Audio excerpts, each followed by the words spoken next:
of Sharon, your fragrance fills my world with glory and light.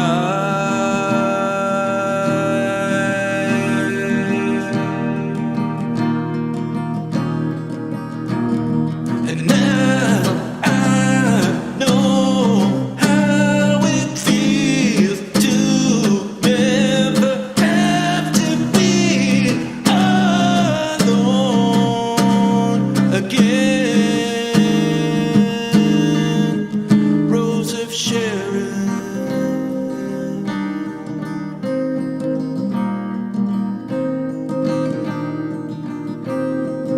Lion of Judah, you roar, darkness flees before you, and you fill dark places with light, with light. And now I know how it feels to never have to be alone again. Lion of Judah.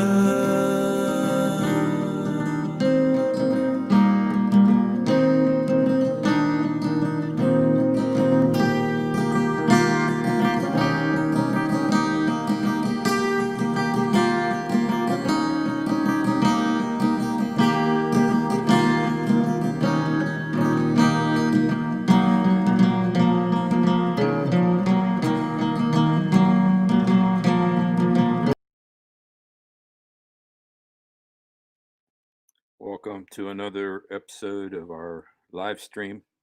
It's called My Journey to the Trinity.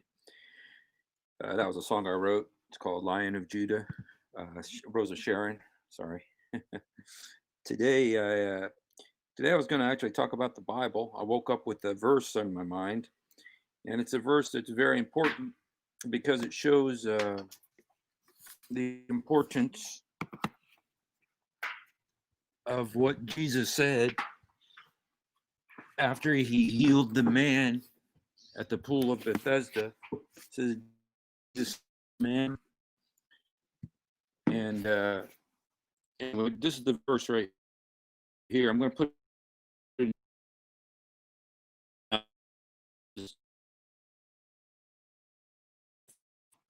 in verse 28.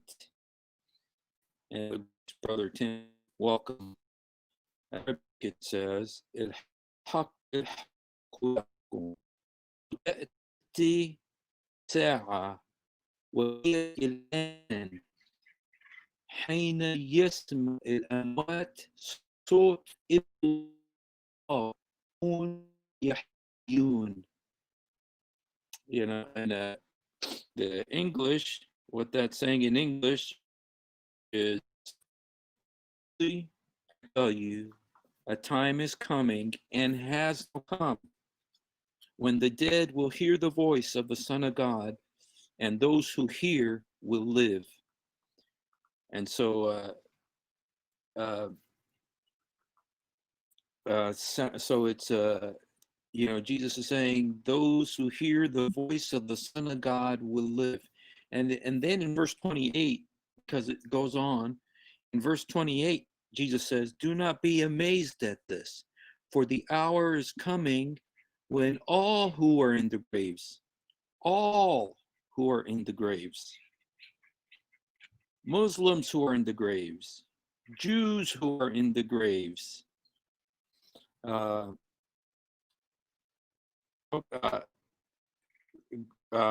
did you send them the invite, or you're asking me to send it, Tim? I'm not sure.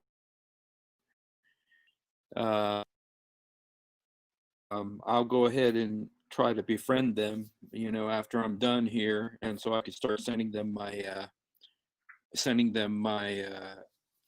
live streams. But it says, You know, in Arabic, let me just read to you what it says in Arabic because this is an amazing passage. It says, لا تتعجبوا من هذا فإنه تأتي ساعة فيها يسمع جميع الذين في القبور صوت فيخرج الذي فعلوا الصالحات إلى قيام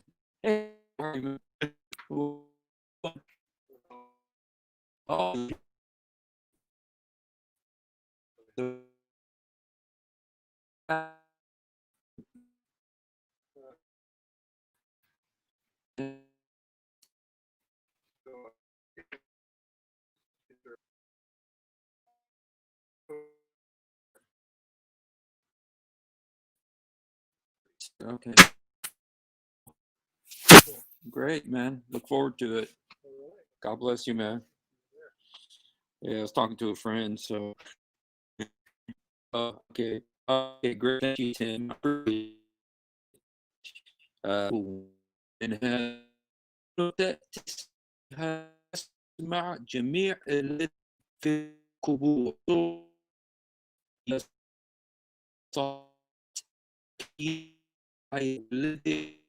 سيأتي الدين.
هاي رجعنا. آسف بتقطع الصوت عشان الإنترنت ضعيف. آسف يعني. Sorry, but the internet keeps going in and out, so that's why it goes off. Is it? Yeah. Yeah, but it's back now, so I hope it stays. But either way, anyway, I just kind of felt that this is what the Lord told me today. It says, "Verily I tell you, a time is coming, and has now come, when the dead will hear the voice of the Son of God, and those who hear will live." Uh, a time is coming when though the dead will hear the voice of the Son of God, and those who hear shall live. الحق الحق أقول لكم إنه تأتي الساعة وهي الآن حين يسمع الأموات والسام يحيون. يعني هتيجي الساعة كل الناس راح يسمعوا صوت ابن الله، كل العالم. شو بيقول عن نفسه إذا بيقول هيك؟ شو المسيح بيقول عن نفسه إذا بيقول كل الأموات سيسمعوا صوته؟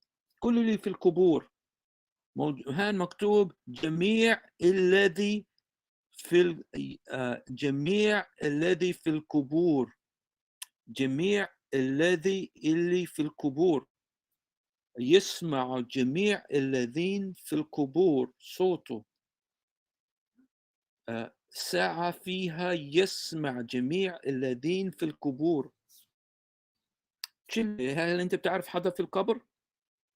لك حدا في القبر؟ بتعرف حدا في القبر؟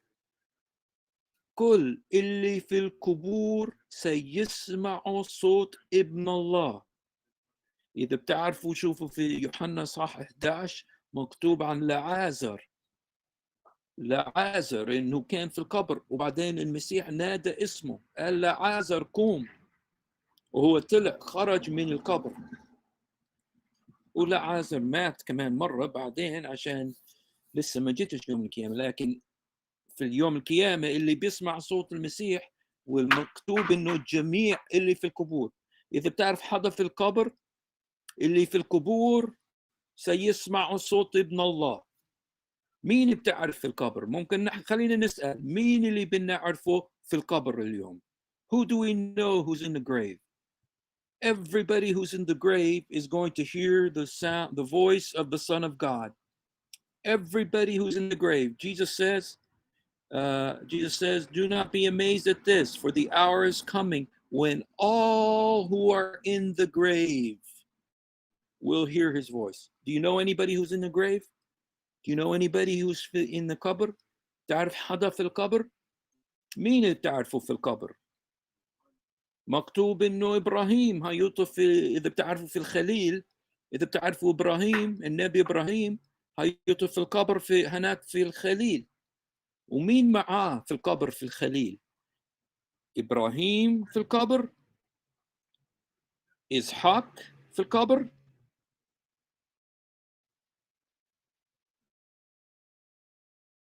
قبر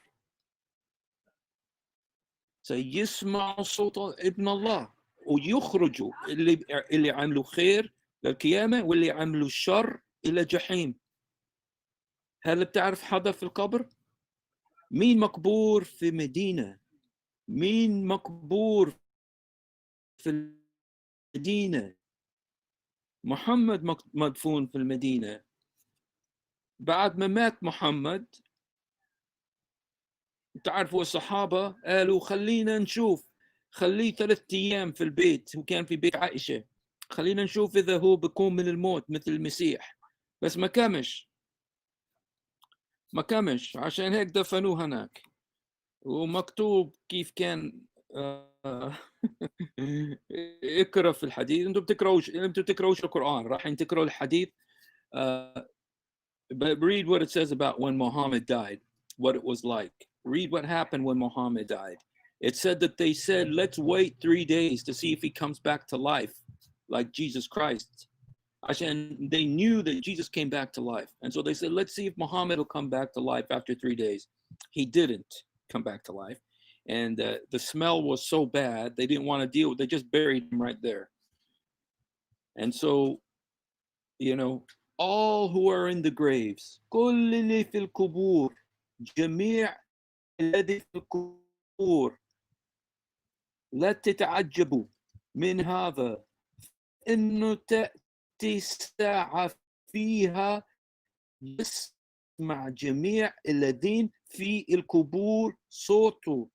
كل اللي في القبور سيسمعوا صوت المسيح، كل اللي في القبور، واللي يسمعوا سيحيون.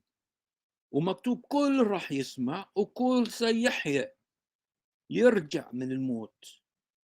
على الجحيم ولا على السماء؟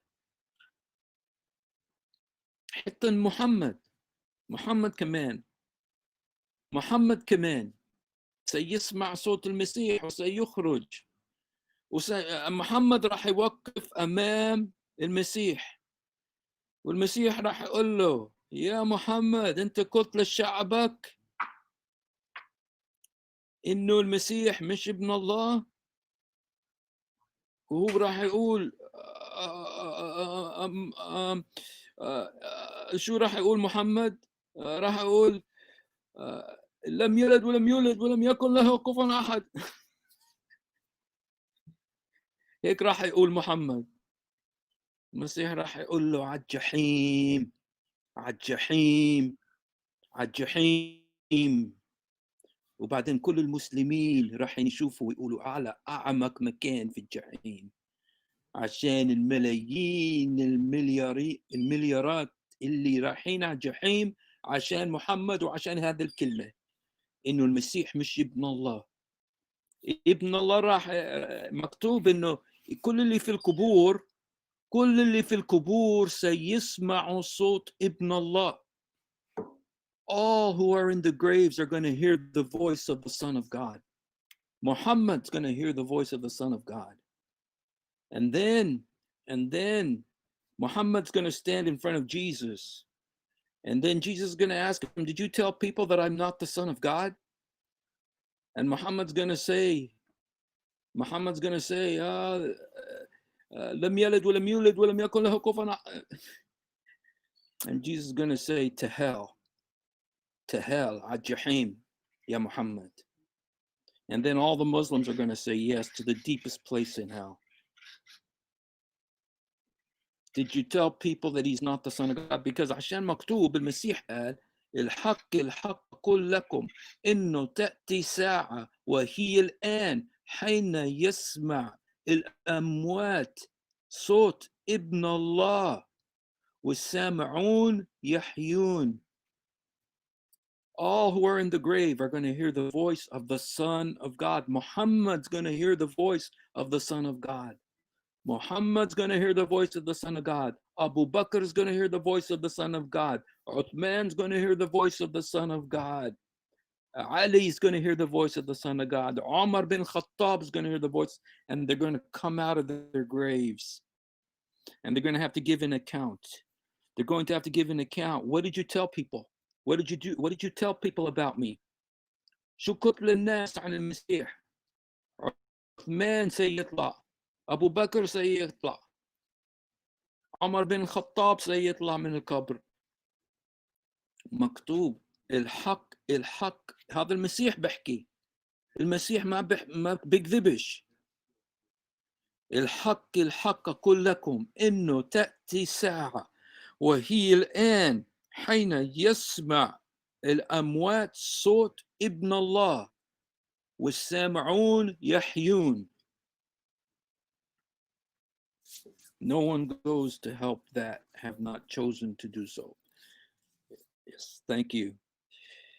But this is هذا المهم. This is the main point, is that everybody, they reject the Lord Jesus Christ. Those who, that's right, no one goes to hell that did not choose to. They reject the Lord Jesus. They reject the only salvation. They reject Jesus Christ. When you reject Jesus Christ, you're rejecting the only solution, the only salvation from going to hell. So yes, they did choose by not choosing Jesus. Sometimes you make a choice by not making a choice. And that's what so many people are, and this is what Muhammad taught people to do. He taught people to reject Jesus Christ, or to reject the God's solution.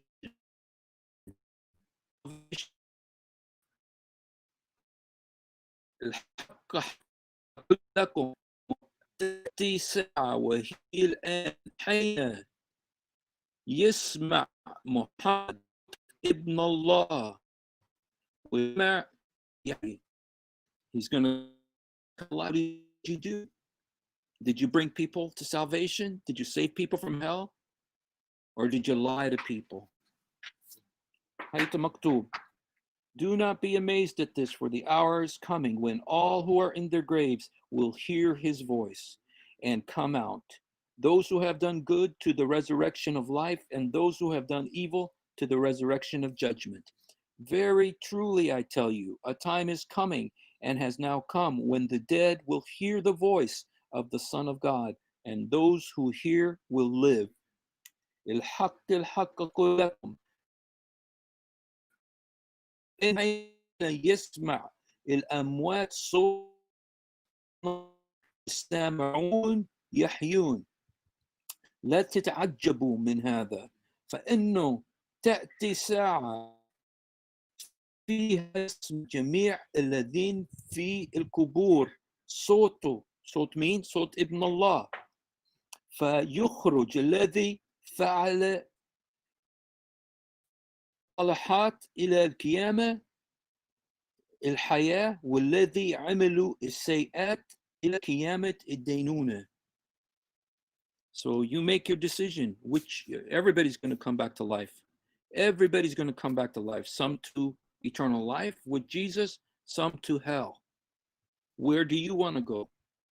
Where do you want to go? Where are you going to go? Muhammad can't save you. Krishna can't save you. Buddha can't save you. Moses can't save you. Only Jesus can save you.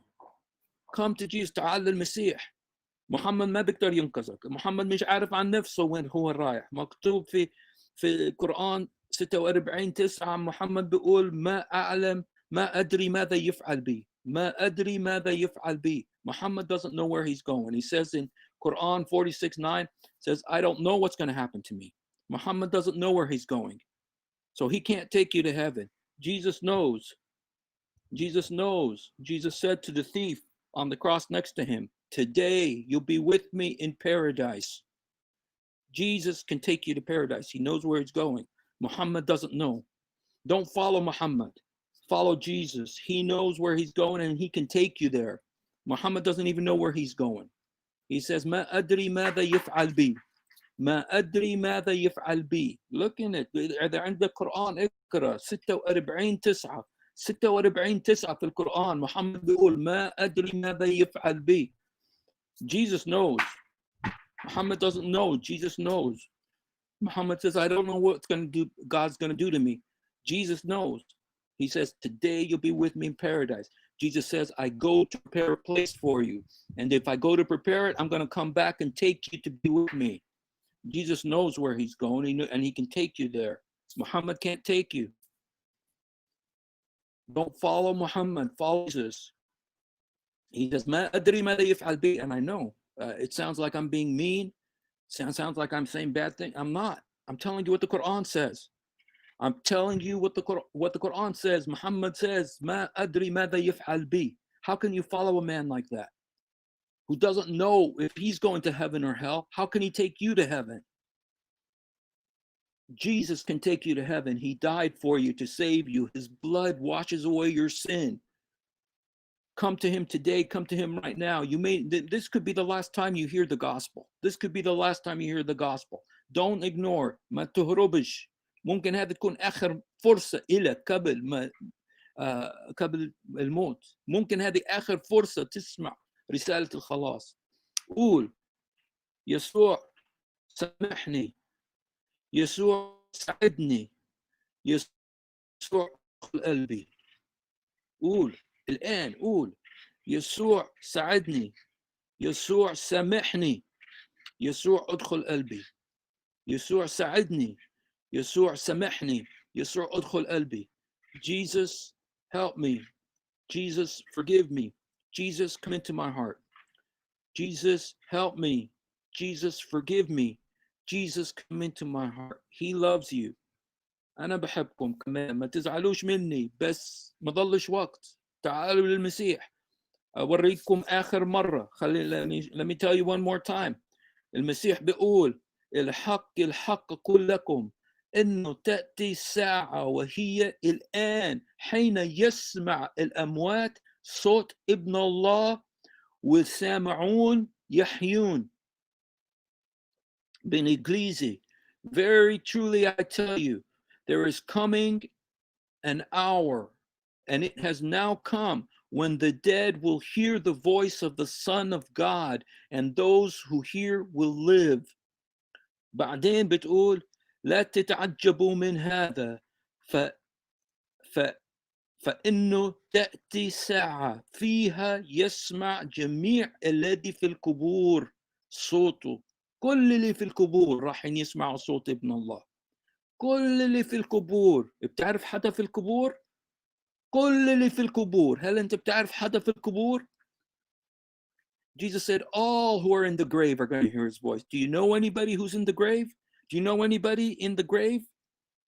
Do you have any relatives who are in the grave? Do you have any friends who are in the grave? Do you have any heroes who are in the graves?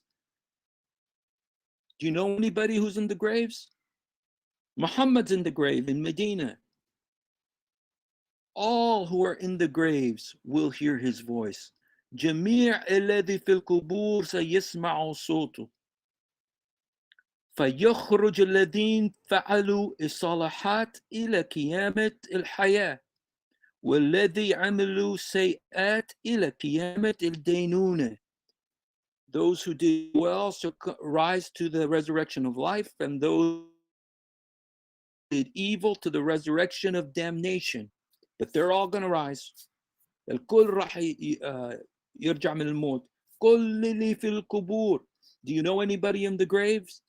Jesus, they're all going to hear the voice of the Son of God.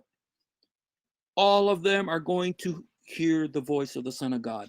Jesus said, all who are in the graves will hear his voice and come out. All who are in the graves. هل بتعرف حدا? Do you know anybody in the graves? They're going to come out. They're going to hear his voice. All who are in the graves. And Tim points out something. You know, Tim points out very important. You can also be in the grave while you're alive.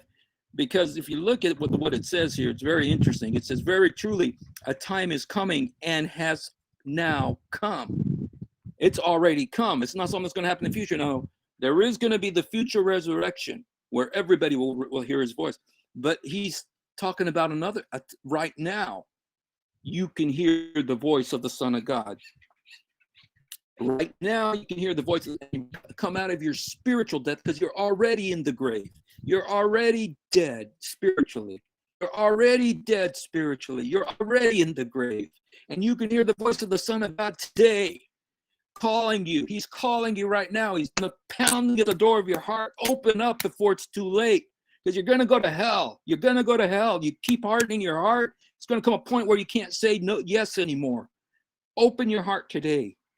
He says, oh, the time is now. That means it's right now. You can hear the voice of the Son of God. And it says, and those who hear his voice will live. And you know, I used to be a Muslim. I used to be dead. I used to be dead inside. And I wasn't dead because I was a Muslim. I was dead because Jesus wasn't in my life. Anybody who doesn't have Jesus in their life is dead. They're spiritually dead. But you'll hear the voice of the Son of God. And one night I heard the voice of the Son of God. I heard the voice of the Son of God. Somebody was preaching the gospel like I'm doing right now. His name is Oral Roberts. As he spoke, the Spirit of God fell on me, and Jesus was right there. And I said, Jesus. I recognized, I mean, I didn't see him with my eyes, but I know he was right there. And he brought me to life. I was dead and I came to life. I wasn't a Muslim and became Christian. I was dead and I came to life. And I came to life because Jesus came into my heart. And if, regardless of what you are today, if you don't have Jesus, you're dead. If you don't have Jesus, you're dead. You can hear his voice right now. Open your heart right now. Say, Jesus, come into my heart. And you'll hear his voice. It says, الحق الحق أقول لكم إنه تأتي ساعة وهي الآن يسمع الأموات صوت ابن الله والسامون. The hour is coming when the dead will hear the voice of the Son of God, and those who hear will live. الحق الحق أقول لكم إنه تأتي ساعة وهي الآن حين يسمع الأموات صوت ابن الله والسامعون يحيون. Verily I tell you, a time is coming and has now come when the dead will hear the voice of the Son of God, and those who hear will live. You can hear now, you can listen now. But if you harden your heart and say no, like Pharaoh hardened his heart, you're still going to hear his voice. But you're going to hear his voice in another situation that you don't want to be in. It says, do not be amazed at this, for the hour is coming when all who are in the graves will hear his voice. Everybody's going to hear his voice. Everyone who's in the grave. You know anybody in the grave? Do you know anybody who's in the grave right now? Anybody who's in the grave. Muhammad is in the grave. Buddha is in the grave. All the old prophets, Abraham, Isaac, Jacob, they're all in the grave. Ismail is in the grave. Everybody who's in the grave is going to hear his voice. Are you ready to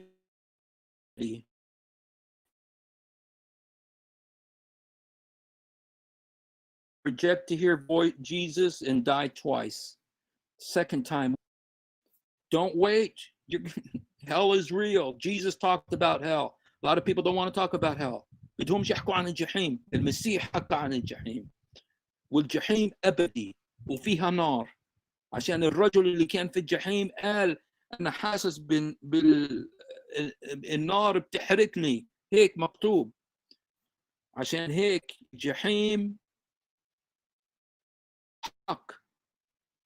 It's real. بدكش تروح هناك. تعال المسيح اليوم. اقبل المسيح اليوم. شو بتقول؟ الحق أقول لكم إنه تأتي الساعة وهي الآن حين يسمع الأموات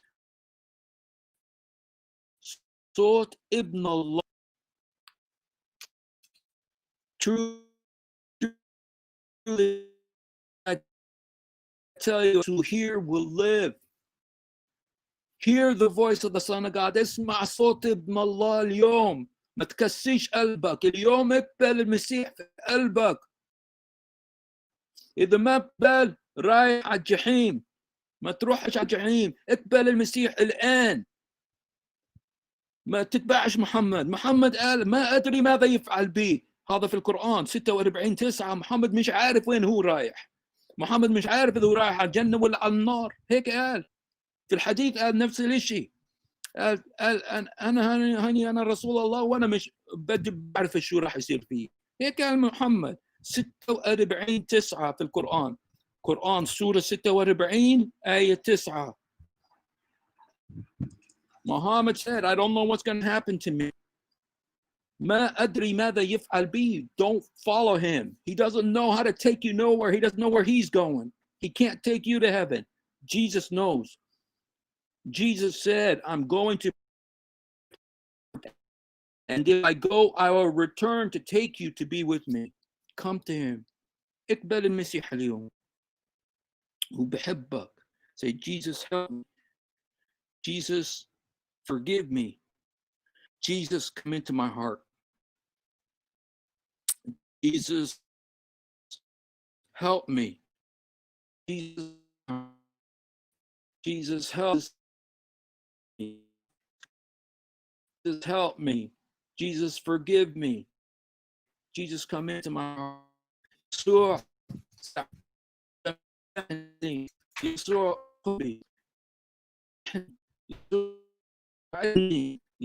He loves you. I love you. خليني بدي أنهي ترنيمتي أنا كتبتها. بيهمش إذا أنا كتبتها ولا ما كتبتها بس عشان كتبتها. هو بحبكم أنا بحبكم ما تزعلوش مني. أنا بحبكم بديش إياكم والمسيح مش الجنة محمد عشان إذا ما بحكي لكمش.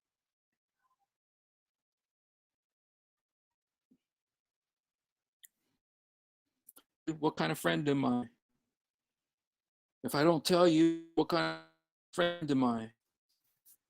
Oh, you can't even hear me right. right now, can you? Probably not even on. Let me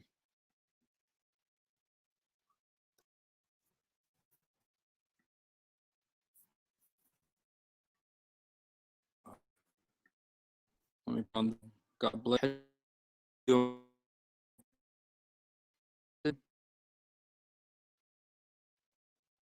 But internet is so weak, I don't even see this. Yeah, so.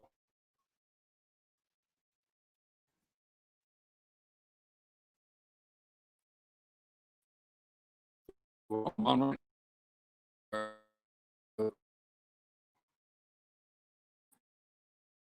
back here. Okay. Anyway, اقبل المسيح اليوم. Accept Jesus in right now. Accept Jesus right now. Say, Jesus, help me. Jesus, forgive me. Jesus, come into my heart. Jesus, help me. Jesus, forgive me. Jesus, come into my heart. يسوع سامحني. يسوع ساعدني. يسوع ادخل قلبي. He loves you. قول هلكيت. ما تستنى. ما تستنى. هو بحبك. اليوم لازم تقبل المسيح. اليوم لازم تقبل المسيح. اليوم لازم تقبل المسيح. افتح قلبك. قول مسيح. مسيح مني. مسيح ادخل قلبي.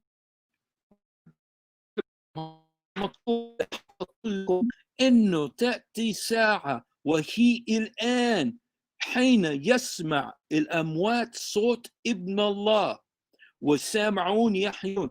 هل انت بتعرف حدا في القبر؟ مكتوب هان المسيح قال فانه تاتي ساعه فيها يسمع جميع الذين في القبور صوته. كل اللي في القبور راح يسمعوا صوت ابن الله. كل اللي في القبور سيسمعوا صوت ابن الله. كل اللي في القبور سيسمعوا صوت ابن الله. بتعرف حدا في القبر؟ هل انت بتعرف حدا مقبور؟ تعرف حدا مدفون؟ راح يسمع صوت ابن الله. وشو بيقول؟ يخرج الذي فعل الصالحات إلى قيامة الحياة والذي عملوا السيئات إلى قيامة الدينونة، يعني الجحيم. في اللي راحوا على السماء وفي رايحين على الجحيم، لكن الكل راح يسمع صوت ابن الله. محمد راح يسمع صوت ابن الله. محمد مدفون في المدينة ومش في القبر. هو في القبر. كل اللي في القبور، جميع الذين في القبور، كل اللي في القبور راح يسمعوا صوت المسيح، وهو راح يقول اطلعوا من القبور الآن وسيدينهم اللي عملوا خير على السماء مع واللي عملوا شر على الجحيم. اللي قبلوا المسيح راح محمد راح يوقف قدام المسيح. ليش بتقول استغفر الله يا محمد؟ ليش بتقول استغفر الله؟ حتى عندكم مكتوب المسيح جاي من يدين العالم. ليش بتقول استغفر الله؟ حتى في الإسلام أنت بتعرف إيش الإسلام. حتى في الإسلام بتقول المسيح جاي مشان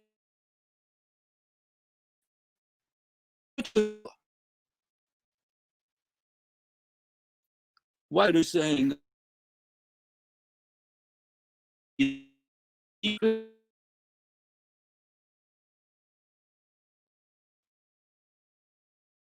يعني ناصر محمد ناصر؟ خليني اقرا لك اياه محمد ناصر. الحق هذا المسيح بحكي.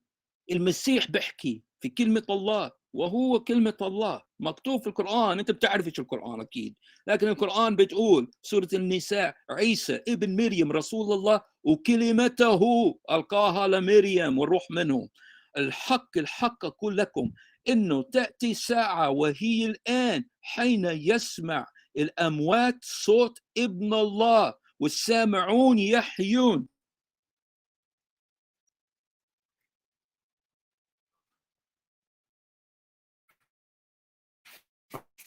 Okay. You know, just because I don't know how to do a podcast, Rhonda. I need to learn how to do that. I don't know how to do a podcast, and so just because I'm here, today's my last day here, but I'll be back to doing normal, hopefully tomorrow or the day after.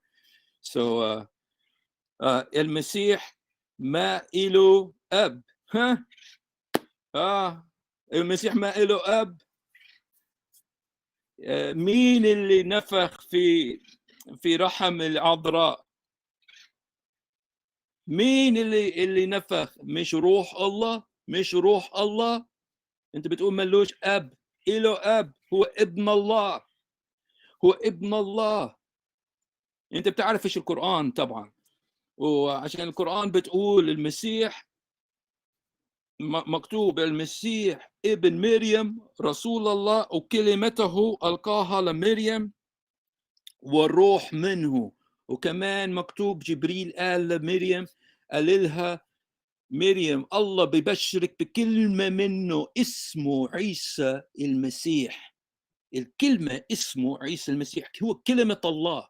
كلمة كيف؟ كلمة بتخرج من تمي هي جزء مني، كلمتي تخرج مني هي جزء مني، كلمة الله جزء من الله.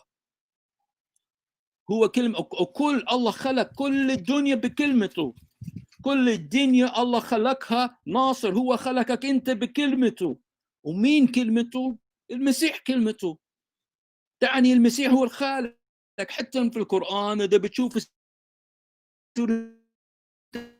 بتقول انه عيسى قال انا بخلق لكم عصفور طير وبنفخ فيها وخليها صارت عصفور، في شبه عصفور.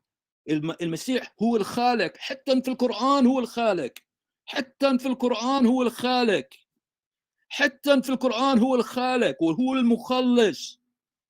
اقبل المسيح الآن محمد، ما تستنى. عشان المسيح بيقول، خلينا أقول لك شو بيقول المسيح. بيقول لا تتعجبوا، لا تتعجب يا محمد من هذا، فإنه تأتي ساعة فيها يسمع جميع الذين في القبور، كل اللي في القبور راح يسمعوا. يسمع جميع الذين في القبور، كل اللي في القبور راح يسمعوا صوته، راح يسمعوا صوت المسيح. فيخرج الذين فعلوا الصالحات إلى القيامة الحياة، والذي عملوا سيئات إلى قيامة الدينونة.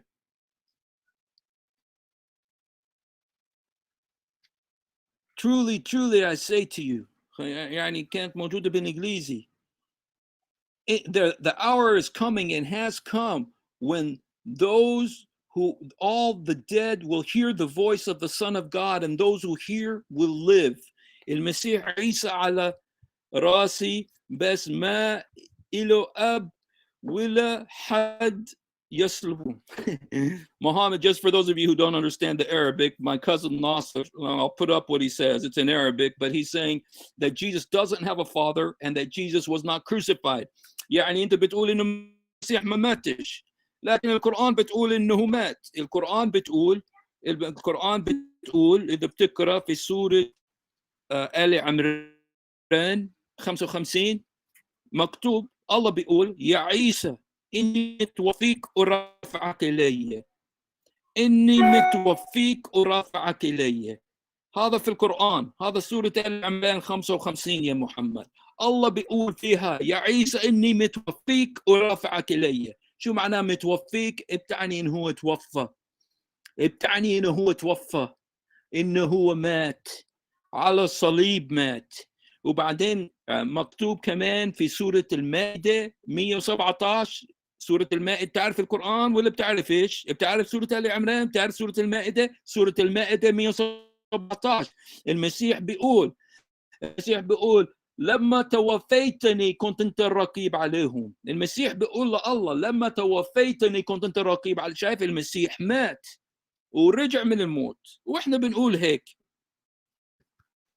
اليهود جابوا واحد تاني وصلبوه وضحكوا عليكم، قالوا هذا عيسى. You know, Muhammad Nasser is saying that the Jews brought somebody else and they crucified somebody else, not Jesus, and they laughed at us, they mocked us. مش بس انت كلامك اكيد يعرف، اكيد بعرف.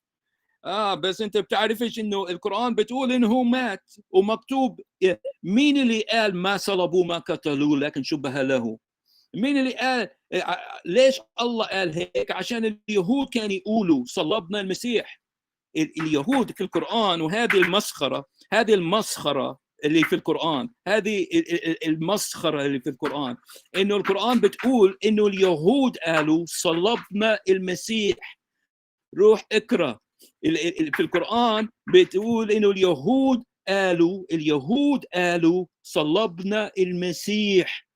المشكلة يا عمي عشان محمد ما كانش يفهم الوضع كثير. محمد كان بسيط، يعني كان الرجل البرية عند البقر وعند الجمال.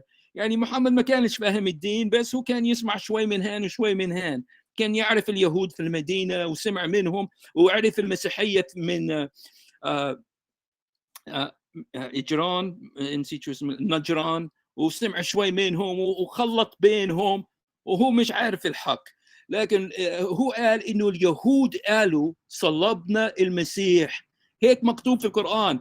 هذا مسخرة، هذا مسخرة يا عم محمد ناصر، هذا مسخرة. عشان مستحيل اليهود يقولوا صلبنا المسيح، عشان اليهود بيقولوش إنه يسوع هو المسيح. هم ما كانوش يقولوا إنه عيسى المسيح، مستحيل يقولوا عيسى هو المسيح، عشان هم ما كانوش يآمنوا بالمسيح. عشان هيك مش رايحين يقولوا صلبنا المسيح. هذه مسخرة. محمد مش عارف راسه من يجري، مش عارف عن الدين، سمع شوي من هان وشوي من هان وخلطها وحطها في القرآن. لكن الحق إنه هذه مش طب إذا اليهود قتلوا المسيح، إيش أنتوا المسيحيين بتحبوا اليهود؟ المسيح نفسه كان يهودي، امه كانت يهوديه، وهو كان ملك اليهود. والحق يعني ما بتفرقش، يعني المسيح ما ماتش عشان اليهود قتلوه. وبعدين مش اليهود اللي صلبوا المسيح، مش اليهود اللي صلبوا المسيح. في القرآن بتقول هيك، لكن القرآن غلطانة كمان مرة، عشان الرومان اللي صلبوا المسيح. عشان اليهود كانوا تحت الاحتلال، كانوا اليهود تحت الاحتلال الروماني، ما كانش عندهم القدرة، القوة، السلطان إنهم يدينوا حدا للموت. ما كانش عندهم هذا السلطان. الاحتلال الروماني هم اللي صلبوا المسيح، مش اليهود. لكن حقيقة المسيح قال ما حدا بقتلني. المسيح قال ما حدا بيقدر يقتلني، أنا بعطي حياتي لحياة العالم. Jesus said nobody kills me, I give my life for the life of the world. Jesus said nobody kills me, no one can take my life from me, I give my life for the life of the world. المسيح أعطى حياته، ما حدا بيقدر يأخذ. هو ابن الله. هو قال له بدي 20,000 ملائكة، 20,000 ملاك يجي ينقذني، بقدر أطلب من أبي وسيبعث لي 20,000 ملاك ينقذني. لكن هو أجى مشان يعطي حياته، مشان يموت بدالنا، مثل الحمل اللي كان يقتلوها بدال خطايا الناس. المسيح مات من أجل خطايانا مشان يسامحنا، مشان يغفرنا. الحق أقول لكم إنه تأتي الساعة وهي الآن حين يسمع الأموات صوت ابن الله والسامعون يحيون. وهذا فإنه تأتي ساعة فيها يسمع جميع الذي في القبور صوته. كل اللي في القبور راح يسمعوا صوت المسيح، كل اللي في القبور سيسمعوا صوت المسيح. فيخرج الذي فعلوا الصالحات إلى قيامة الحياة، والذي عملوا السيئات إلى قيامة الدينونة. المسيح مات على الصليب، بعد 3 أيام قام من الموت، رجع من الموت. روح يا محمد، أنا مش عارف إذا أنت في فلسطين، روح على القدس شوف قبر المسيح فارغة، ما فيش حدا فيها، ما فيش حدا في قبر المسيح. ليش ما فيش؟ عشان هو قام من الموت، هو قام من الموت بعد 3 أيام قام من الموت. محمد ما كانش، بعد ما مات محمد قالوا خليه 3 أيام في التخت عائشة، عشان هو مات على التخت عائشة. قال خليه 3 أيام في التخت هناك وشوف إذا بيقوم. ما كامش، وعشان هيك دفنوه هناك، عشان طلعت الريحة. وراحوا دفنوه هناك في هاي موجود في مدينة الآن في القبر. لكن المسيح بيقول يسمع جميع الذين في القبور صوته. كل اللي في القبور، إذا بتعرف حدا في القبر راح يسمع صوت المسيح. كل اللي في القبور سيسمع صوت المسيح. هاي محمد في القبر راح يسمع صوت المسيح وراح يخرج، والمسيح راح يسأل محمد شو قلت للناس عني؟ شو قلت للناس عني؟ وراح يتحاسب محمد على كلامه، راح يتحاسب محمد على كلامه. عايش ما طيب انت بتعرف احسن من القرآن يعني. انت محمد بتقول انه عيسى عايش ما مات. انا معاك انه هو عايش لكن مات ورجع من الموت في الجنة.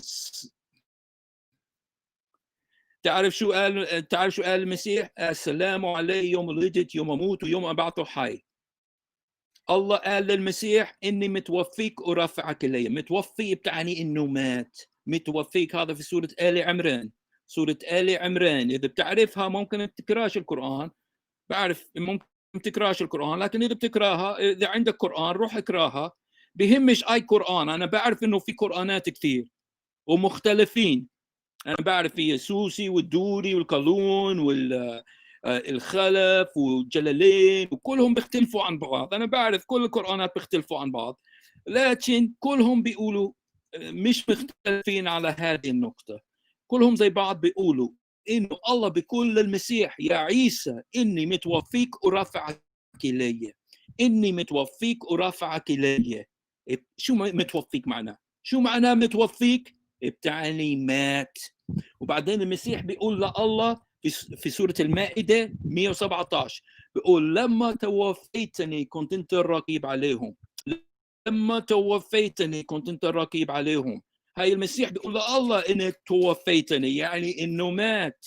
وبعدين مكتوب في سورة مريم آية 33 بيقول سلام علي يوم ولدت يوم اموت ويوم ابعث حي. هاي في القرآن 3 مرات المسيح مات. 3 مرات في القرآن المسيح مات، بس انت ما بتصدق القرآن، انت ما بتآمن بالقرآن. لو بتآمن بالقرآن بتآمن انه المسيح مات ورجع من الموت. عشان هيك مكتوب في القرآن يا عيسى اني متوفيك ورافعك الي. لما توفيتني كنت انت الرقيب عليهم. وسلام علي يوم ولدت يوم اموت ويوم ابعث حي. هذا كله في القرآن، بس انت بتصدقش القرآن. بس المسيح قال الحق الحق أقول لكم إنه تأتي الساعة وهي الآن حين يسمع الأموات صوت ابن الله والسامعون يحيون. Truly, truly, I say to you, there is coming a time, and it is now, when the dead will hear the voice of the Son of God, and those who hear shall live. كل اللي في القبور. هل بتعرف القبور؟ هاي جميع الذين في القبور سيسمعوا صوته. جميع اللي في القبور. هل انت بتعرف حدا في القبور؟ هل بتعرف حدا في القبر؟ بتعرف حدا في القبر راح يسمع صوت المسيح. وحدة الله يا زلمة. وين مات؟ مات على صليب. مات على صليب. وهذه حق تاريخية بتقدر تثبت الحق التاريخية أكثر من وجود إبراهام لينكولن قبل 100 سنة. بتقدر تثبت إنه المسيح مات ورجع من الموت.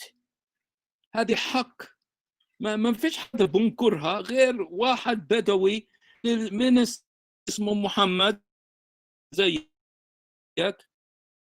ما ماتش.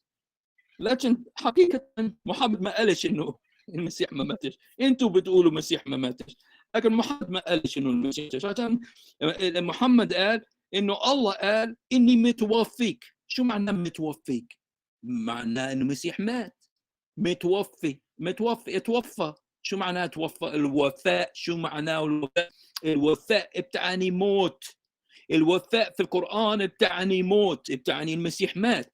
إني متوفيك ورافعك إلي. صدق الكلام يا عم. شوف الكلام. إذا أنت بتصدقش القرآن يعني كيف بدي اساعدك؟ انت بتصدقش الانجيل وبتصدق القران بتقول اني متوفيك ورافعك الي. I'm not hating, you know, Majdi Dwani, why are you hating on the prophet? I don't like what he did. Okay, I don't like what he did. Okay, hatred, I don't know that I would say I hate him. I don't like what he did. Why did he come and deny Jesus Christ? Why did he deny the death and resurrection of Jesus Christ? That's a problem I have. Because you see, there's only one solution. There's only one salvation. Jesus said, I am the way, the truth, and the life. No one comes to God the Father except through me. That's what Jesus says. Muhammad comes and says, oops, no, there's another way. That would mean that Muhammad was hating on Jesus. Muhammad was hating on Jesus. Why was Muhammad hating on Jesus? Why was Muhammad calling Jesus a liar? Why did Muhammad hate Jesus? And why do Muslims today, they're hating on the true Jesus Christ? When I say he's the son of God, they say he's not the son of God. That's hating on him, you know? That, you know, and anyone who denies Jesus, you know, Jesus said that it's God's will that everyone would honor the Son like they honor the Father. And if anyone doesn't honor the Son, they don't honor the Father. And Muhammad did not honor the Son.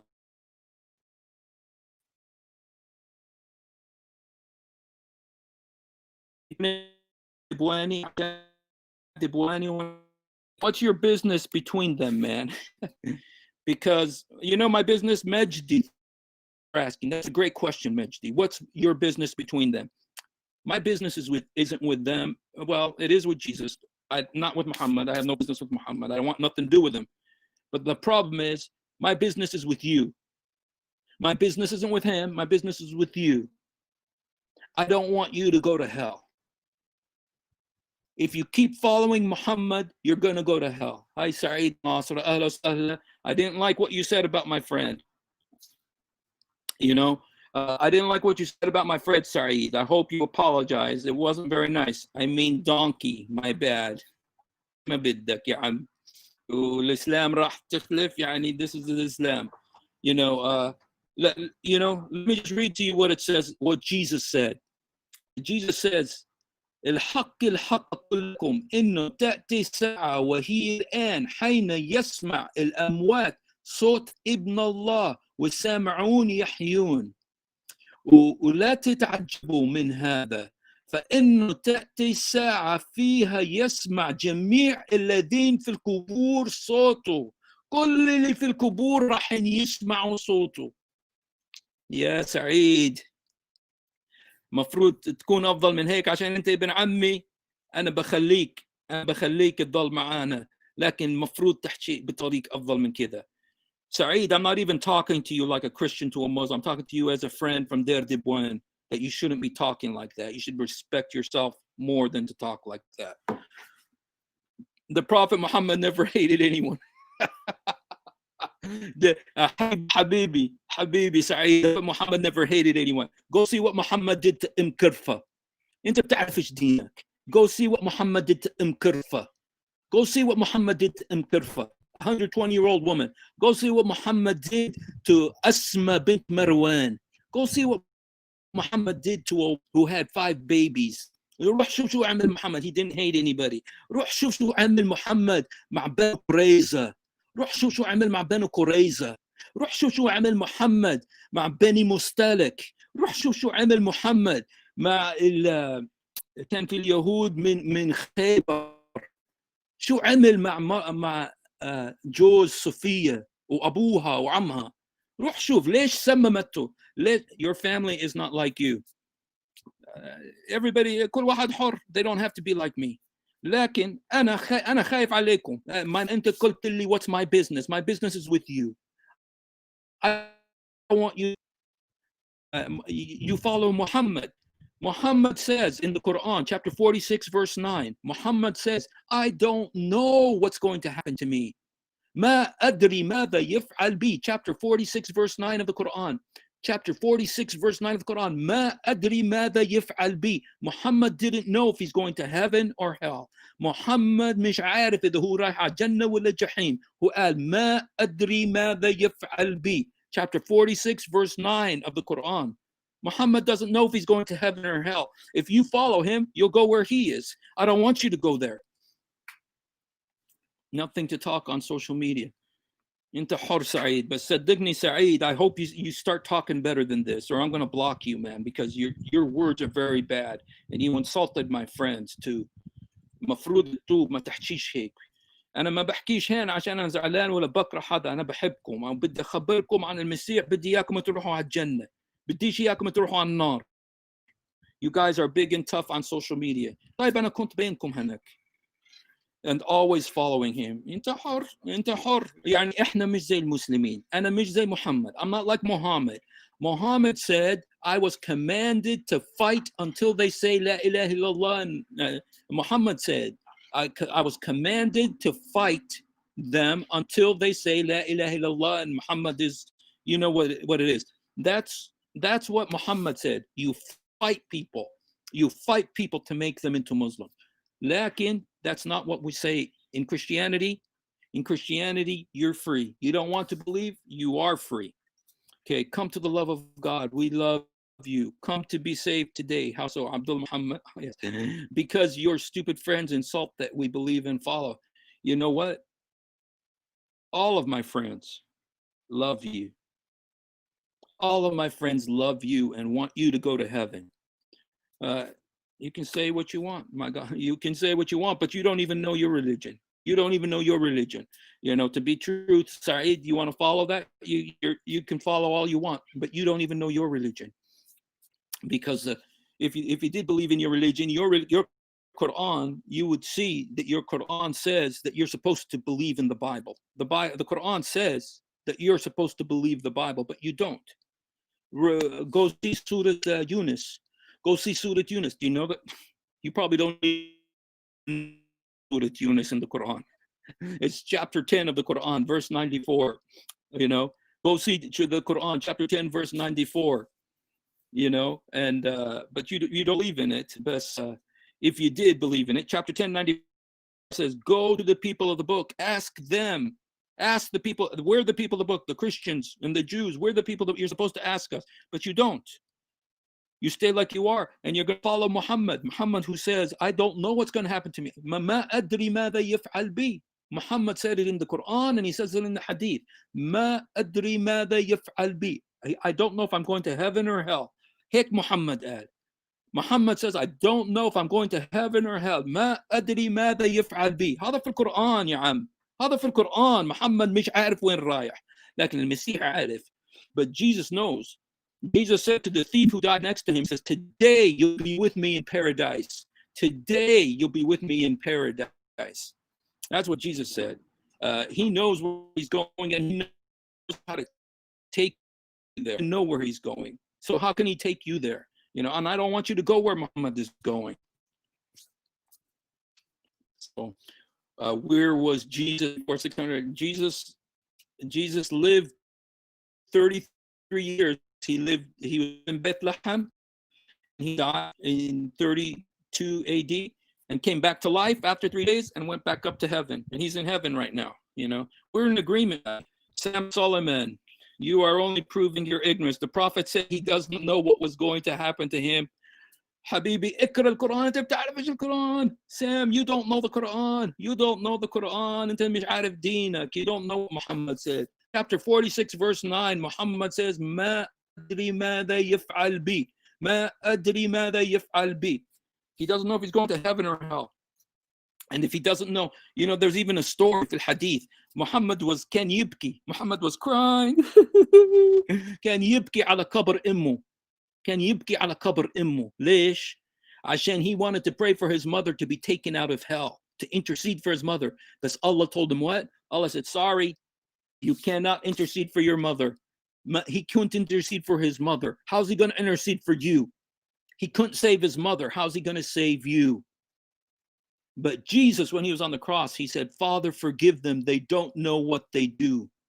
Jesus said, Father, forgive them. They don't know what they do. And he said to the man on the cross next to him, today you'll be with me in paradise. Jesus knows where he's going and he knows how to take you there. He says, I go to prepare a place for you. And if I go, I'll come back to take you. Muhammad doesn't even know where he's going.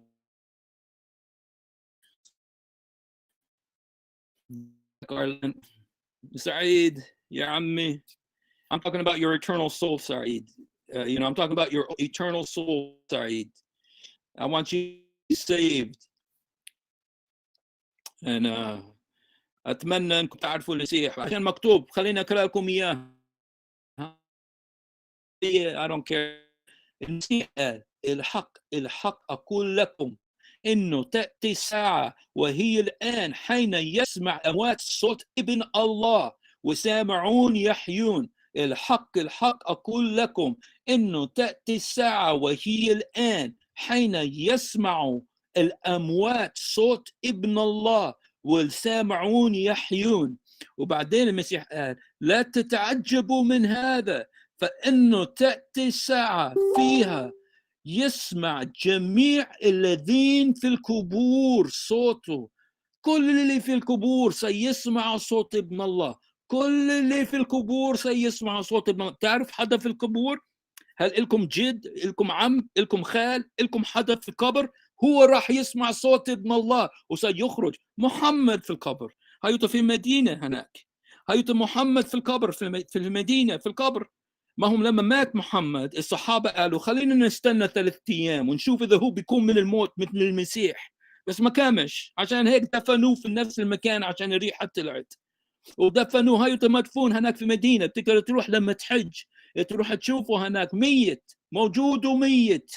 لكن جميع الذين في القبور راح يسمعوا صوت ابن الله عشان هو مش في القبر.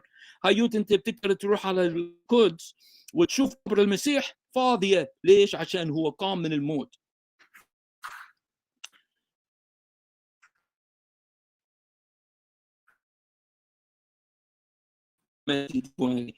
ما لكن صوت المسيح قال سيسمع صوت ابن الله.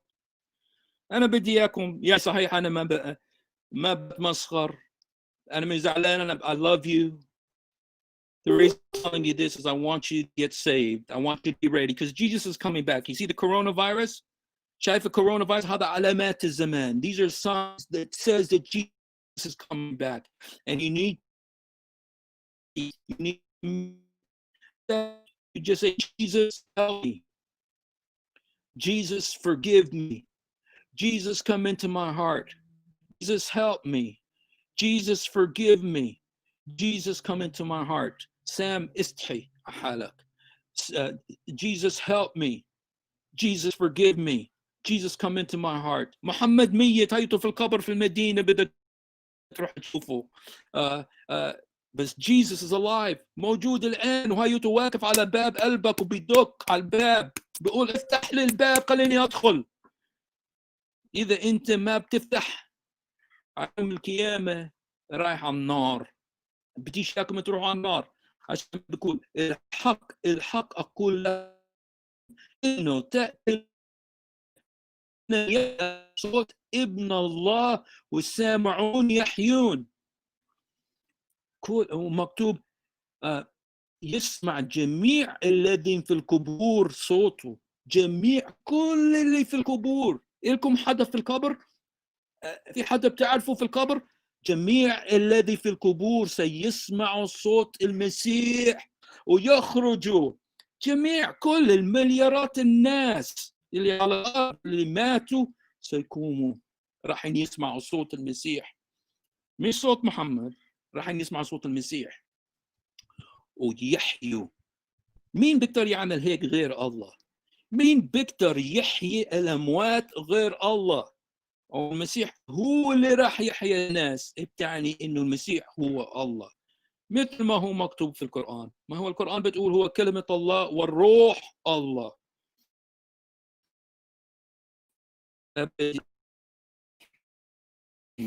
اللي انت لازمك مش عارف ابغى I don't know what مش عارف شو بتقول، إن شاء الله كلمة محترمة يعني. طب والعايشين فيهم عايشين والكل راح يكون، الكل راح يتحاسب، الكل راح يسوي على كل الارض. يا الله مع بعض. إيه ابو مواشي. انت عشان بتكوش القران، انا جاي، تعرف اليوم انا جيت وانا بحكي كلام من الانجيل، كلام المسيح. والقران بتقول الانجيل مش محرف.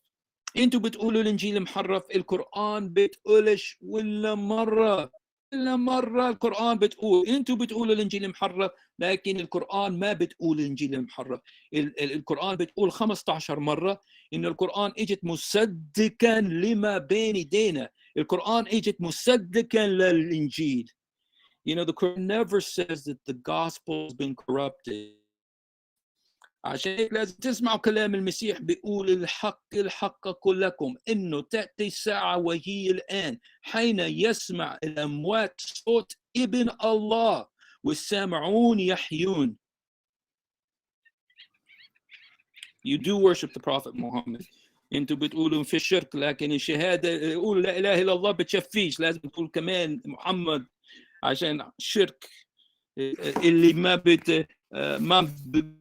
بحرم اللي حرموا الله اور نبي يعني. حاطين محمد على نفس المستوى واعلى كمان من الله.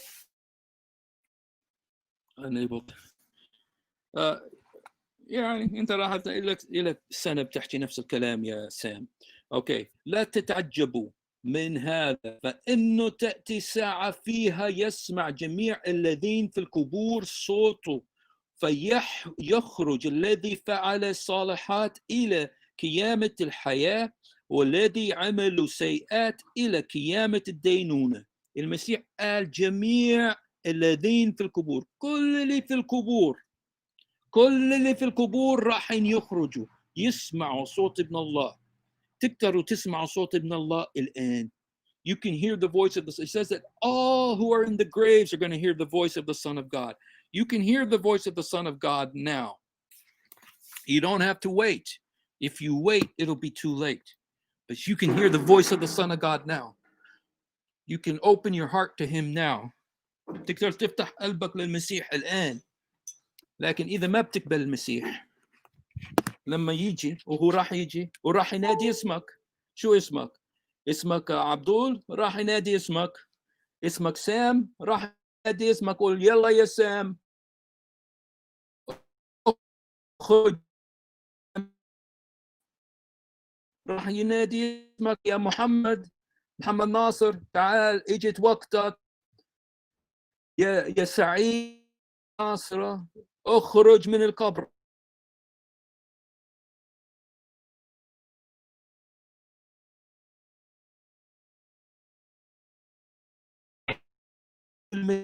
اقبلوا المسيح الآن. قول help me. Jesus, come into my heart. Jesus, help me. Forgive me into my heart. Jesus, help me. Jesus, forgive me. Jesus, my heart. ساعدني مسيح، سامحني مسيح، ادخل قلبي. هو بحبك، هو موجود، بده ينقذك من الجحيم. محمد بيقدرش ينقذك، محمد بيقدرش ينقذ نفسه. محمد قال ما أدري ما يفعل فيه. هو مش عارف شو راح يصير فيه، رايح على النار ولا على الجنة، مش عارف. هيك مكتوب في القرآن. إصحاح 6 إياها. أجيب لكم إياها مشان تشوفوا. ألف، ما تقولوش أنا بألف، أنا بجيب لكم الآية بفرجيكم إياها تعرفوا. سورة الأحقاف إذا عندكم قرآن، أنا أعرف عندكم قرآن وحاطينها على الرف وكل تفتحوها ولا بتبروزوها لكن ما بتقرأوها. لكن هاي سورة آية 9 سورة الأحقاف، روحوا اقرأوها. بجيب لكم إياها، بجيب لكم إياها.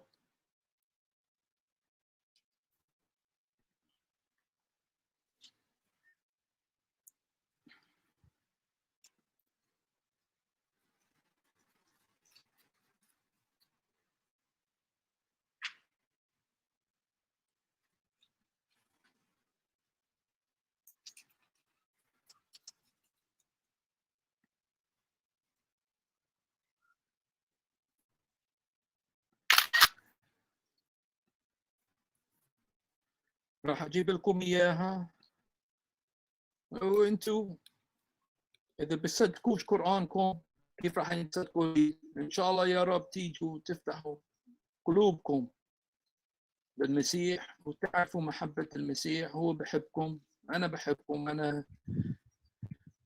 أنا بحبكم.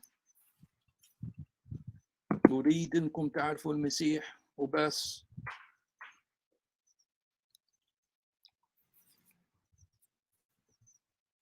أفرجيكم شو قال محمد، أفرجيكم شو قال محمد. أوكي،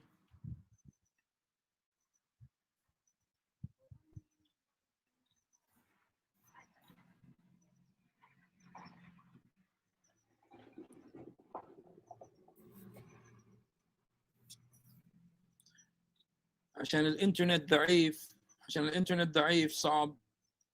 آسف عشان المشكلة إنه الإنترنت ضعيف، عشان هيك صعب شوي أوريكم الآيات زي ما بدي أوريكم.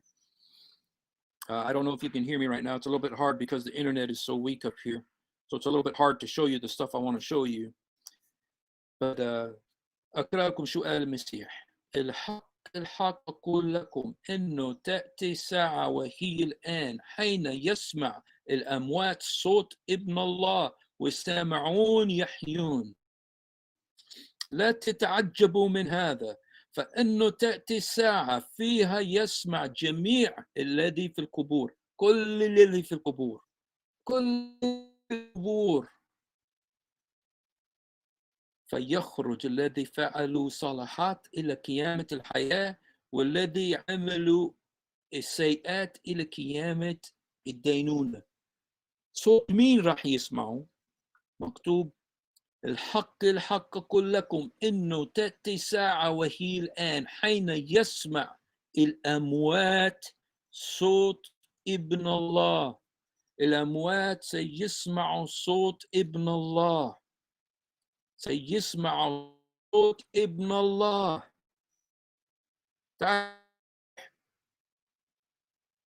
بيقول إنك راح تسمع صوت ابن الله يا محمد. راح أنت يا سعيد تسمع صوت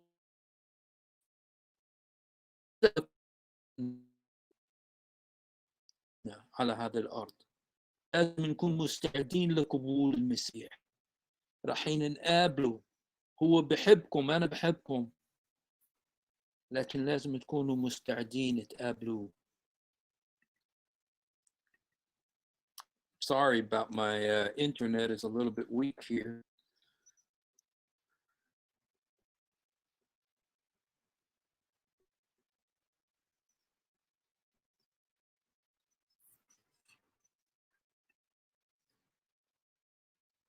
I want to show you what Muhammad said.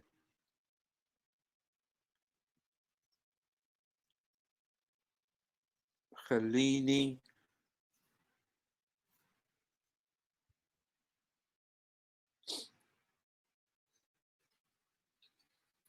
تعرف كلامكم مش محترم.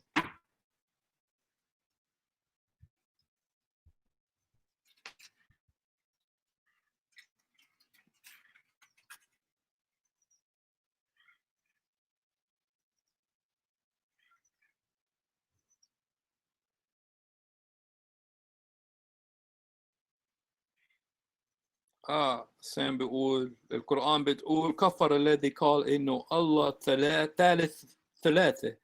إحنا بنقولش هيك. هذا كان عشان محمد ما كانش يفهم الدين. محمد سمع شوي من اليهود في مدينة وسمع شوي من المسيحية في النجران وخلط وحط شوي من هين وشوي من هين وبعدين راحوا قتلهم كلهم. لكن قبل ما قتلهم سمع منهم وعشان هيك فكر ان احنا بنعبد ثلاث آلهة. ما فيش حدا، هذا مكتوب في القرآن انه هيك، لكن هذا غلطة كمان من اغلاط القرآن. بتقول ان احنا بنعبد الاب والام والابن، هذا مش موجود عندنا، من مرة مش موجود عندنا. ما فيش حدا مسيحي بيصدق هالكلام. لكن القرآن بتقول عشان محمد ما كانش فاهم محمد، عشان هيك هو ألف. أبصر من وين جاب شوي من اليهود، شوي من المسيحية، شوي من بحيرة الراهب، وشوية من شوية من الورقة بن نوفل ومن مرته خديجة وعمل طبخة. طيب تعرف إنه مش مبين أنا مش قادر أوريكم اللي بدي أوريكم إياها، عشان كذا أنا بدي أنهي الآن. طريق النور هو طريق لا. يا عمي قول كلمة بدك واحكي زي ما بدك يا سام، انت لك سنة بتحكي نفس الكلام يعني. وقول انت حر.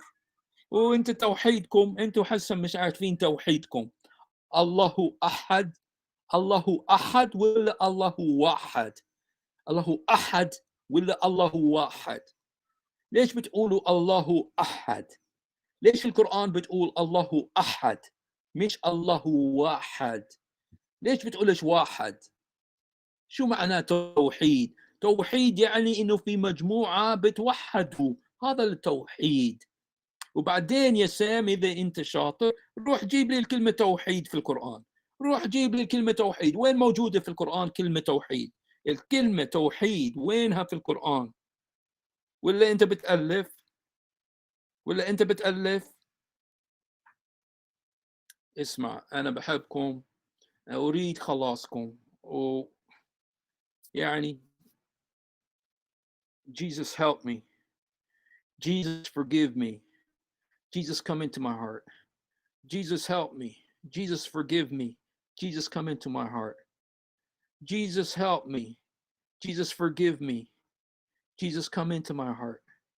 Jesus help me. Jesus forgive me. Jesus come into my heart. محمد سام انت بتقول واحد واحد. في فرق بين واحد واحد. القرآن بتقول الله احد مش واحد. هذه قرآنكم ابصر محمد ما كانش، ما هو كان امي. واحد واحد. واحد مش نفس احد. واحد بتعني one. احد means one of. The Quran doesn't say that Allah is one. It says Allah is one of. مش الله واحد، بتقول الله احد. احد من يعني ما هي في قريش كان كم آلهة؟ كان في 360 آلهة. Thank you Abdul. يا رب, I hope somebody hears. I hope somebody prays it. Somebody asks Jesus, if it's true show me. أتمنى يا رب I hope somebody's listening. لكن بتقولش الله واحد. الآية هو أحد. Sam, you can't fix it Sam. It's broken. بتقدرش خربانة بتقدرش تصلحها. ما هي في كل قرآن. صحيح إنه في قرآنات كثير. صحيح إنه في سوسي والدوري والقالون والخلف والجلالين والشيعي والأبصر إيش. قرآنات كثير 37 قرآن بنعرف عنهم وكلهم عربي فوق بعض. لكن على هذا الموضوع غلطانين زي بعض. على هذه الغلطة متوحدين في توحيد يعني بينهم. وهي بيقولوا الله أحد مش الله واحد. واحد يعني one. أحد means one of. الله أحد. أحد من مجموعة الآلهة. يا انت قول يا عمي would in to brother you. وذات قول زي ما بدك، قول زي ما بدك، لكن هي واضحة شو مكتوب. تعرف أنا ممكن كان بحكي كثير عشان صوتي عالي هين. so anyway أحد وواحد مش نفس الإشي، بنقدر نعمل برنامج عنها مرة، لكن يلا يلا أنا بحبكم، الله بحبكم، أنا لازم أروح، هاي 1:30 وأنا بحكي معكم.